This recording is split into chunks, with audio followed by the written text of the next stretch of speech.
बहुत जल्द महराज मलिक की रिहाई हो सकती है और इतना ही नहीं बल्कि एडवोकेट मुजफ्फर इकबाल खान साहब जो इस केस को खुद पर्सनली लीड कर रहे हैं, जो मुजफ्फर इकबाल खान साहब महराज मलिक के कौंसल भी हैं और मुकम्मल तौर के ऊपर ये आपको तफसीलात भी देंगे कि हालिया ही 20 तारीख को उनकी लास्ट हेयरिंग थी, लेकिन अब ये हमें सुनने को मिल रहा है कि 27 तारीख महराज मलिक की जो है वो केस की लास्ट हेयरिंग है। तो इस हवाले से हम बातचीत करेंगे और मुजफ्फर इकबाल खान साहब से कई सारी चीज़ें जानने की कोशिश करेंगे। बहुत बहुत शुक्रिया सर वक्त देने के लिए। सर 7 तारीख को जैसे कि हम सब लोगों की नज़रें थी कि 7 तारीख को कोर्ट की जानिब से कोई बड़ा फैसला आ सकता है, लेकिन अब नेक्स्ट हेयरिंग जो है वो 27 तारीख की कर दी है।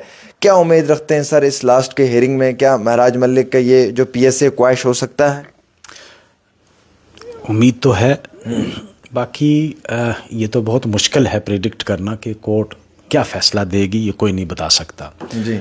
लेकिन जो कानूनी पेचोखम हैं जी उनको देखते हुए जी मैं ये यकीन से कह सकता हूँ कि उसके ख़िलाफ़ जो PSA है वो गैर आइनी है और मुझे उम्मीद है कि कोर्ट इसको अप्रिशिएट करेगा। लेकिन आप ये कहें कि फ़ैसला जब तक कि जज साहब साइन ना कर दें हम कोई फ़ैसला दे दें, वो बहुत नामुमकिन सी बात है। हाँ वो तो है सर। ये 27 तारीख का कहा जा रहा है, पहले 20 तारीख का था। वो मुझे लगता है कि कोई मिस्टेक हुई है, क्योंकि कोर्ट में मैं तो दूसरे कोर्ट में बिजी था, मेरे जो यंगर कलीग थे वो गए हुए थे कोर्ट में। कोर्ट में तो ये अनाउंस हुआ था 20 का ही, लेकिन हो सकता है, मुझे लगता है कि कोई मिसकन्फ्यूजन हुआ है, कोई मिसकंसेप्शन हुई है या कन्फ्यूजन हुआ है, तो वो हम उसको क्लैरिफाई करवाने की कोशिश करेंगे कोर्ट से। सर रिप्लाई भी आए हैं सरकार का क्या रिप्लाई आया कि महराज मलिक पे क्यों PSA लगा है? सरकार ने तो वही जो PSA में लिखा होता है, जो डोजियर में और ग्राउंड्स ऑफ डिटेंशन में होता है, उसी को रीइटरेट करते हैं। सरकार कोई नया कोई स्टैंड तो नहीं लेती है, तो उन्होंने तो अपने जो एक्शन है उसको जस्टिफाई करने की कोशिश करनी है और हमने कोशिश करनी है कि ये जस्टिफाइड नहीं है। नहीं, महराज मलिक पे जो PSA लगा, जिन ग्राउंड्स पे लगा है सर, वो ग्राउंड्स कितने स्ट्रॉन्ग हैं? देखिए, ग्राउंड स्ट्रॉन्ग तो मुझे नहीं लगते हैं, लेकिन it is for the court to appreciate.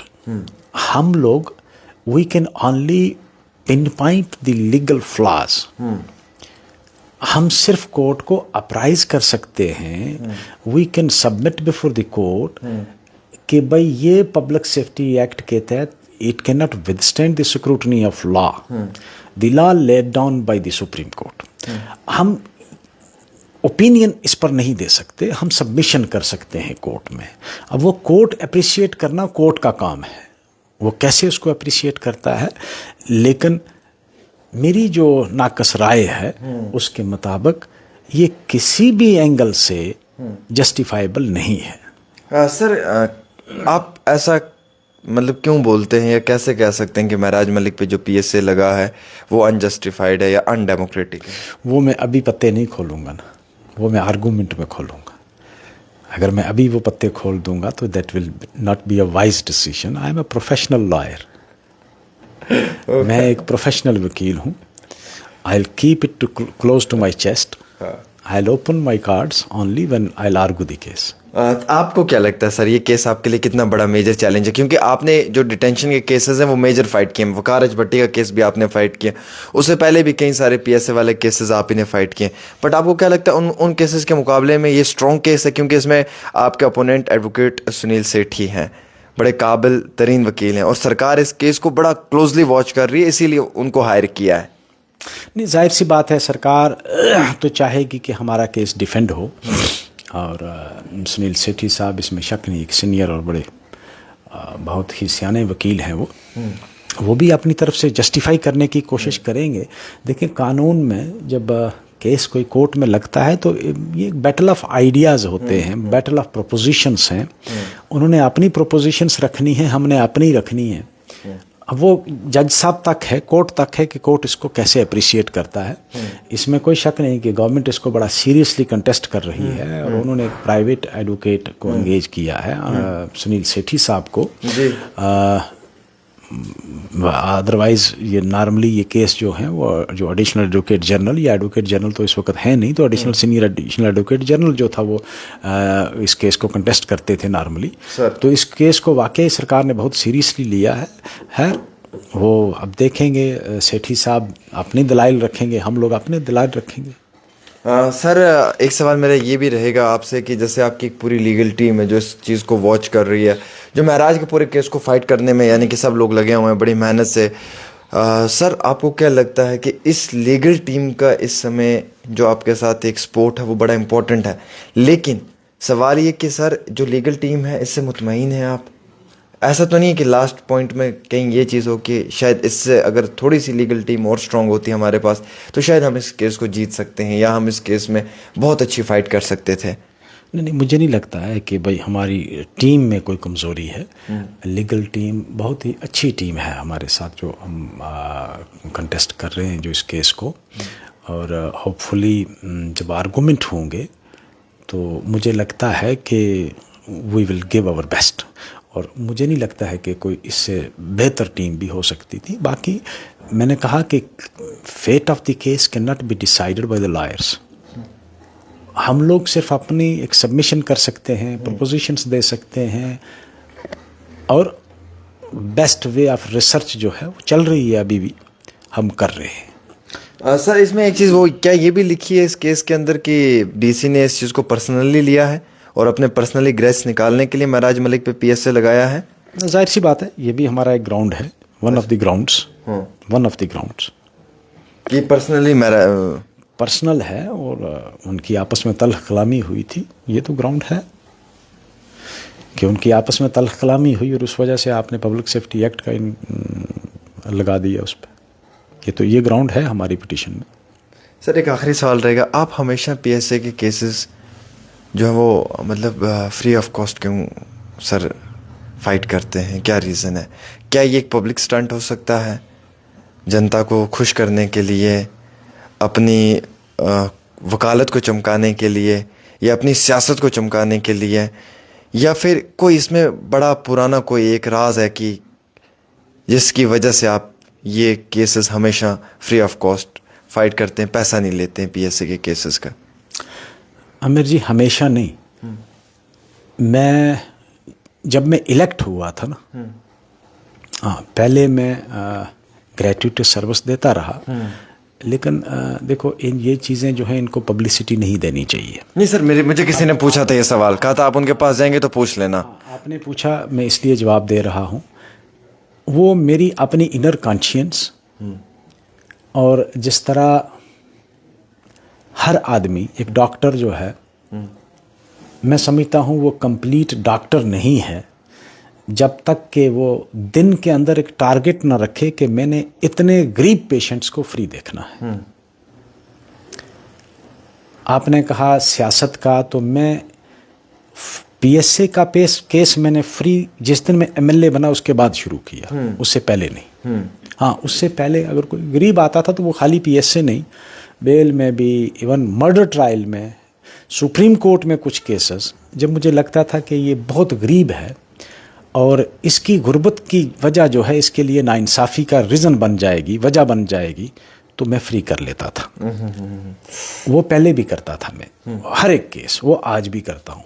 लेकिन जब से मैं एमएलए बना, एमएलए बनने के बाद मैंने अपने आप के साथ फैसला किया, जिस तरह जब मैंने वकालत स्टार्ट की थी तो मैंने, हालांकि उस वक़्त मेरे स्टार्ट था, मेरे पास कोई केसेस भी नहीं थे 2020 में, जब मैंने नौकरी छोड़ के मैंने वकालत स्टार्ट की। उस वक़्त मैंने एक तहैया किया था कि मैं 2 लोगों से फ़ीस नहीं चार्ज करूँगा, चाहे मुझे एक पैसा भी ना मिले। मैं 2 लोगों से, एक जो हैंडीकैप्ड हैं उनसे मैं फ़ीस नहीं लूँगा। वो मैंने अपने आप से फ़ैसला किया और मैं आज आपसे डिस्क्लोज़ कर रहा हूँ, मैंने कभी बताया नहीं किसी को। एक जो बहुत गरीब आदमी है जो मुझे कहेगा आकर के भाई मेरे पास पैसा कोई नहीं है, या कहीं से वो कर्जा उठा के आया और मुझे फ़ीस देगा, तो मैं उसका केस फ्री करूँगा, और that is irrespective of my constituency और डिस्ट्रिक्ट। मेरे पास एक सांबा का आदमी आया, उसका बेटा बंद था। मैंने जब उसके कपड़े पहने हुए सर्दियों में देखे तो उसके इतने बारीक कपड़े थे, वो ठिठर रहा था सर्दी में। मैंने कहा तुम कपड़े क्यों नहीं पहन के आए? वो मेरे लिए फ़ीस किसी लाले से ब्याज पे उठा के लाया था। मैंने लिफाफा खोला तक नहीं, मैंने आर्गू किया उसका केस, आर्गू करने के बाद मुझे ये भी पता नहीं है कि उसके लिफाफे में कितने थे, लेकिन मैंने जब उसके हाई कोर्ट के गेट पर था, सर्दी का मौसम था, मैंने जब उसके कपड़े देखे, मैंने कहा ये पैसे कहाँ से लाए, तुझे किसी ने मांगे थे पैसे? मैंने सोचा शायद चैम्बर में किसी यंगर कलीग ने, किसी जूनियर ने मांगे होंगे। तो मैंने जब उसको पूछा तो उसने मुझे कहा नहीं, उसका नाम था रामदास, कुछ इस तरह का नाम था उसका। अच्छा। सांबा का। तो मैंने कहा रामदास तुझसे किसी ने पैसे मांगे थे? कहा नहीं नहीं सर, आपने बड़ी मेहनत की है तो मैंने ब्याज पे उठा के लाए। अब यकीन नहीं करोगे, मैंने वो लिफाफा खोला भी नहीं, मैंने उसको वापस दिए। फिर मैंने कहा कि तुम कल जिससे तूने ब्याज से ये पैसे उठा के लाए हैं उससे मेरी बात करवाना, मैं उसके बाद आपसे फीस लूँगा। मैंने सोचा ये गरीब आदमी कहीं और खर्च देगा, और जिससे इसने ब्याज पे लाए हैं वो लाला इसको सारी ज़िंदगी, इसका बेटा बाहर भी आ जाएगा, उसको मजदूरी करवाता रहेगा, और ये बेचारा सारी ज़िंदगी ब्याज से ही नहीं उठ पाएगा, उसके सूद से ही नहीं उठ पाएगा।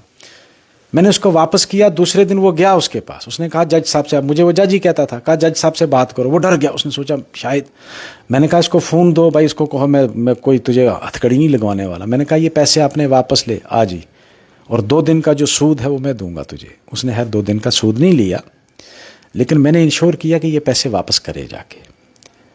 उस किस्म के केस में पहले भी करता था, लेकिन पब्लिक सेफ्टी एक्ट के जो ही मैं MLA बना तो मैंने ये फैसला किया, क्योंकि मुझे पता है कि पब्लिक सेफ्टी एक्ट में मैक्सिमम जो है वो नाइंसाफ़ी होती है। मियाँ बीवी की लड़ाई हुई, 4 पर्चे लगे, और आजकल की डेट में जितने भी डिप्टी कमिश्नर हैं हमारे, उनसे परफॉर्मेंस जब पूछी जाती है तो उनसे ये पूछा जाता है कि तुमने PSA कितने लगाए इस महीने में। वो ये नहीं पूछता है कोई भी उनकी परफॉर्मेंस के तुमने तरक्याती काम कितने किए, तुमने कितने गरीबों की खिदमत की, तुमने कितने माजूरों की खिदमत की, कितनी विडोज़ को हेल्प की, वो नहीं पूछता है कोई भी। तुमने तामीर और तरक्की के काम कितने किए। DC से जब प्रोग्रेस पूछी जाती है तो इस रैट रेस लग गई तमाम DCs की। एक ने कहा मैं इससे ज़्यादा PSA लगा दूं, दूसरे ने कहा मैं उससे ज़्यादा लगा दूं। उस रैट रेस में गरीब लोग, बेगना लोग, अरे मियाँ बीवी की लड़ाई है तो पर्चे तो लगेंगे। अब जिसके खिलाफ 3-4 पर्चे लगे, मियाँ बीवी की लड़ाई है, उसको भी PSA लगा दिया। और मैं खुद इसका I have a personal experience about it, I have personal knowledge. ज़मीन की लड़ाई है 2 भाइयों की, दोनों के पर्चे पिछले 10 सालों में 8-8, 10-10, 20-20 पर्चे लगे हुए थे। तो DCs ने SHOs को कहा हुआ था जिसके खिलाफ भी 4-5 पर्चे हैं हमें लिस्ट भेजो। अब ये नहीं देखा कि भाई ये पर्सनल है, ये 2 भाइयों की लड़ाई है, ज़मीन की लड़ाई है, वहाँ पर्चे लगे हैं, मियाँ बीवी की लड़ाई है उसमें पर्चे लगे हैं, उन्होंने उस पर PSA ठोक मारा। तो जब से मैंने इसमें शक नहीं कि पिछले 5 सालों में मैं बहुत PSA के केसेस मैंने किए। तो मुझे जब लगा कि ये एक ऐसा एरिया है जहाँ इंसानी हकूक़ की भी खिलाफ वर्जी है, और आइनी हकूक़ जो हमारे हैं, दो हकूक़ हैं, एक इंसानी हकूक़ है, एक आइनी हकूक़, जिसको फंडामेंटल राइट भी कहते हैं, जो बुनियादी हक है हमारा बुनियादी। मैंने सोचा यहाँ फंडामेंटल राइट्स की वायलेशन है सिटीजन्स की। और मैं आपको बताऊं कि मैंने पब्लिक सेफ्टी एक्ट के सिर्फ अपनी कंस्टिट्यूंसी के नहीं फ्री किए, जहाँ से भी कोई आया मैं फ्री करता हूँ, मैं फ्री करता हूँ, irrespective of caste, creed, religion और रीजन, जो भी आता है मैं उससे फीस नहीं लेता। क्या बात है जी, यही सबसे बड़ी और अहम तरीन बात थी जो आप तक पहुंचाना बहुत इंतहाई ज़रूरी थी। हर इंसान के अंदर ऐसा शऊर नहीं होता, और हर शऊर वाला इंसान भी इतना दिलेर नहीं होता। अल्लाह ताला बहुत कम लोगों को दोनों चीज़ें देता है, दिल भी देता है और ताकत भी देता है। और अगर आपके पास दोनों चीज़ें हैं तो उसका सही इस्तेमाल करें, और शायद मुज़फ़्फ़र इकबाल ख़ान साहब उसका सही इस्तेमाल कर रहे हैं, जिसकी वजह से कई सारे जो मासूम लोग हैं उन्हें इंसाफ दिलवाने में जो है वो अपना एक बेहतरीन रोल प्ले कर रहे हैं। हमें उम्मीद है ख़वातीन व हज़रात के महराज मलिक के केस में भी जो विक्टिम है उसे इंसाफ मिलेगा।